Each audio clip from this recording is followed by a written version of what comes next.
Is democracy being dismantled in this country? I think regular listeners of this program probably have a good idea of my feelings on that subject, but our next guest has written a book about it. Donald Cohen is the founder and the executive director of In the Public Interest, which is a national resource and policy center regarding the issues of privatization and the common good. And his new book is entitled Dismantling Democracy. There is a subtitle, which the 40-year attack, and this is cutting off the rest of the subtitle, I'm sorry, but the 40-year attack on government and the long game for the common good. And he joins us now. So first of all, Donald, thanks for coming on the program.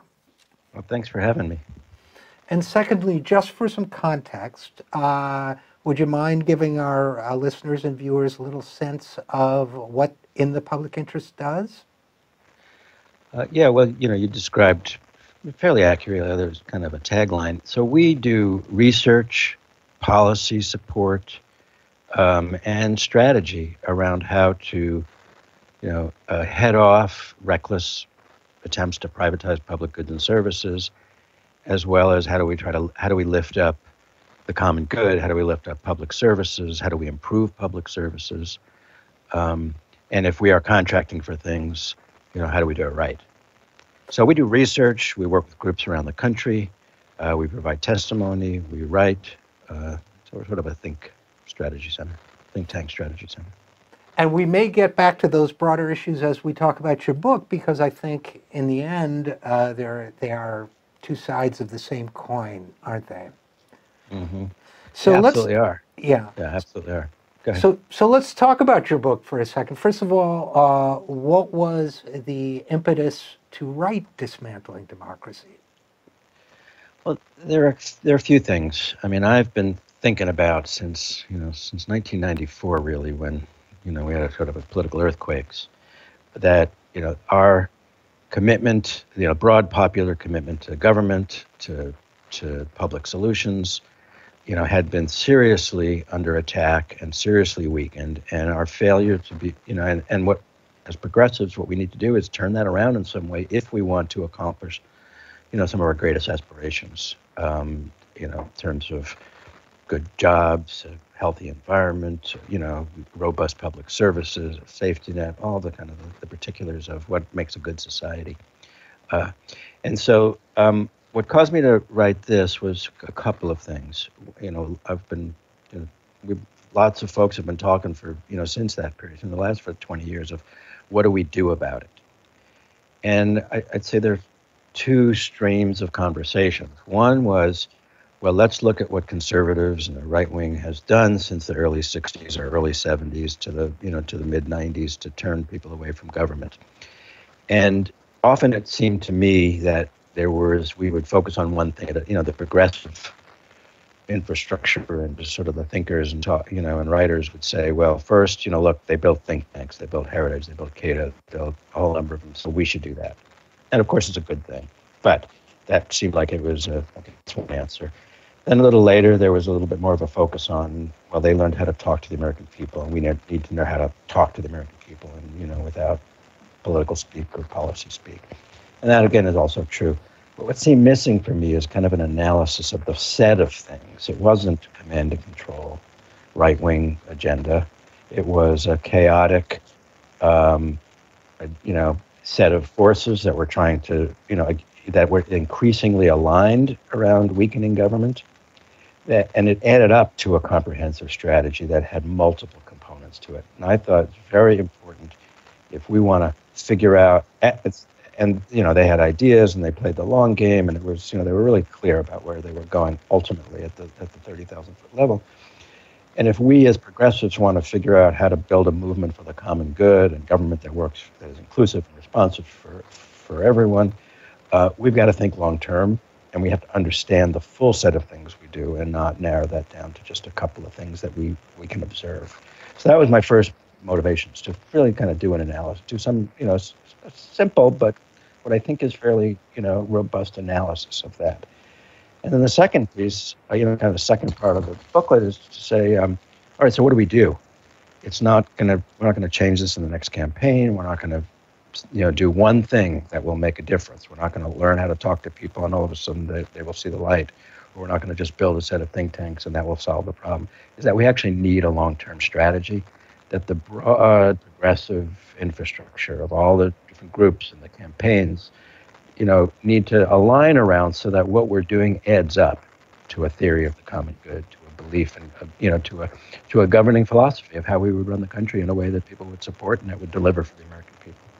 Well, and I think as we look at that over the past, let's say, 60 years or so, I think you would probably agree, Donald Cohen, that, for example, in the 50s, there was a general consensus between the two political parties about how the common good ought to operate. We had Eisenhower leading the charge to build the federal highway system, for example, expanding the number of people on Social Security, boasting in its 1956 party platform about adding to the number of unionized workers in the country. So there were disagreements, but there was a rough consensus around these issues. Then you had, on the one hand, in my estimation, but of course I want your thoughts, you had an aggressive, decades-long campaign, an attack on government, Ronald Reagan saying government isn't the solution to the problem, it's the problem, and so on, together with an aggressive agenda for privatization that amounted to a taking of the public treasury, or the public wealth, if you will, and resources for private interests.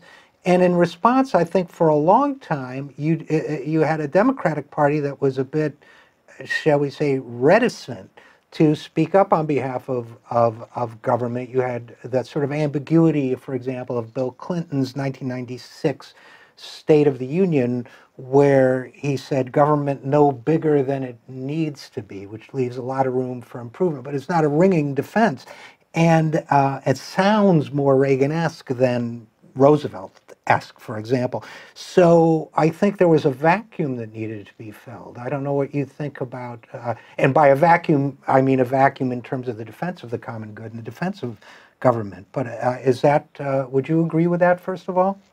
Well, yes, absolutely. I'll just say a couple things in response. So in terms of the phases, for the last 60 years. So I think the 50s, say, is where there was a robust social contract, as you described. What was going on in that period is conservative economists and thinkers were in the woods. They were not popular, but they didn't let up. They actually were thinking and creating some intellectual, some places for intellectual work. Milton Friedman sort of got to the next phase where he had a TV show and all that. So there was an economic strain that was still trying to figure out how to break through. Then what happened was, in the 60s and 70s, you had Nixon, signing OSHA and the Clean Air Act and, a whole set of things. And what many people point to the Powell memo in the early 1971 as sort of the document that launched this. I don't think it wasn't just that, because there were a number of things that were happening then. But what conservatives and corporate interests kind of figured out in that period of time, and they were really responding to Ralph Nader, to Rachel Carson, to this whole, to all, sort of the growth of the regulatory state, really robust and good regulations on a whole set of issues. But they needed to change that completely. They needed to weaken people's belief in government to do that. They needed to change the rules of how government, does policy and how we think about that.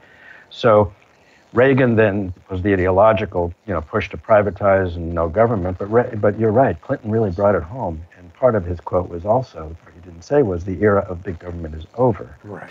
And so that was kind of an embrace of, all right, the politics of the world has changed around government without pushing back. Now, it was a different political time.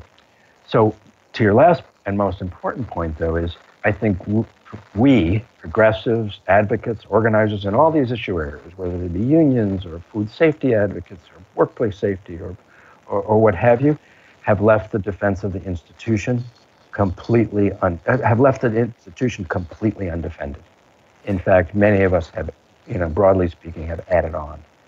Because we look to hold government accountable for failures, we can unwittingly support conservative ideas that government's no good. And we have to be careful about that.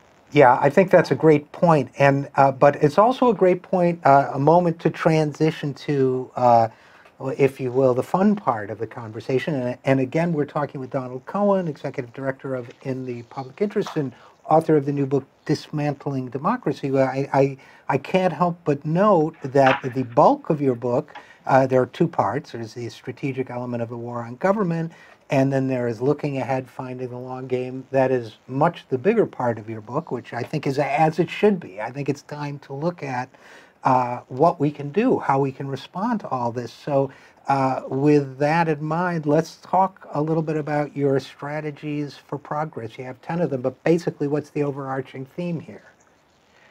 The overarching theme, I think, is, there's no one answer.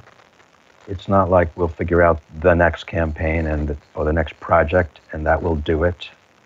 That's number one. And number two is we have to be serious about the long game, about how we change American culture and political beliefs and all that over a long period of time, so that the actions that people take in real time to try to do good things in the world actually do add up. And if you think about, I think the most important thing the right wing, conservatives have done in terms of this attack on government was they've created kind of a new conventional wisdom, right? Government's not your friend, they serve somebody else. The free market's always better. And we need to be thinking about the conventional wisdom and the belief that we would like to, sort of be commonly accepted, whether it's 10 years or 20 years or 30 years from now, and then figure out what we do, what research, what think tanks, what campaigns, what policies we do that ultimately can add up to that new set of, common public beliefs or public cultural common sense. So that's kind of and it has to be multifaceted. It has to be based on what we actually believe government can and is uniquely capable of doing and should be doing, and how it should be doing it, as well as what we need to do to get there. So that's kind of the overarching thing. And that's, as you say, it's a multidimensional approach. It occurred to me in another conversation I was having today when we were talking about the whole issue of what is commonly referred to as school choice, which is actually, in many cases, the privatization of public education. But by calling it school choice, we're subliminally casting government as the oppressive force that restricts your ability to exercise freedom of choice. I mean, it's that kind of thing replicated over in thousands of areas that I think we're up against and built up over many years. So it's communicative, it's in the language, it's in policy ideas, it's in the way we speak about it to each other. One of your strategies for progress intrigued me because it was entitled Culture and Music Aren't the Add-ons, They Are the Heart and Soul. Tell us a little bit about that, if you will. Well, if you think, I've been doing this kind of work for a long time, and we produce research reports and do press conferences and write op-eds and all that. And ultimately, I think if you really step away from the day-to-day and you look at what has an impact on culture and beliefs, which really is the default for most people on how they make political decisions, I think culture has, in fact, a much deeper and more, much more impact. Things have changed a little bit. We now have many channels where we used to have a few channels, but still, it's the stories. There's a lot of discussion about narrative and storytelling, but it really is the stories of a couple of things that culture can help lift up in a different way, and that is people have a sense of how the world works, right? And if you look at the right wing, Juwaniski, one of the key right-wing strategists, his book is called How the World Works. If you look, again, at one of the most influential books on the right, I believe probably the most influential book about conservative ideology, is a work of fiction. It's Ayn Rand's work. And so being able to tell the story of how the world works is really important, and how we believe people are, how people react, and what's human nature. The right has done very well at taking those ideas and drilling them into the culture. And we have a different set of ideas about that, about how the world works, about corporate control and oligarchy and who wins and who loses in society and what we need to do together as a people. And so I think we'll go further, we'll go far and further if we really engage all cultural forms that really get sort of deeply embedded in people's kind of emotional and intellectual intelligence. Well, I find it encouraging that arguably the most popular rapper in the country today is named Common. Um, Unfortunately, we're going to have to leave it there, but Donald Cohen of In the Public Interest, where can people go to find out more about your organization, your work, and your book? The URL is www.inthepublicinterest.org. There's a piece on the front page of how to get the book, and my email is, I think, on the website as well as other folks. So, don't hesitate to reach out to us. Okay, well, once again, Donald Cohen, thanks for writing this book. Very important addition to the conversation, and thanks for coming on the program. You bet. It's really a pleasure.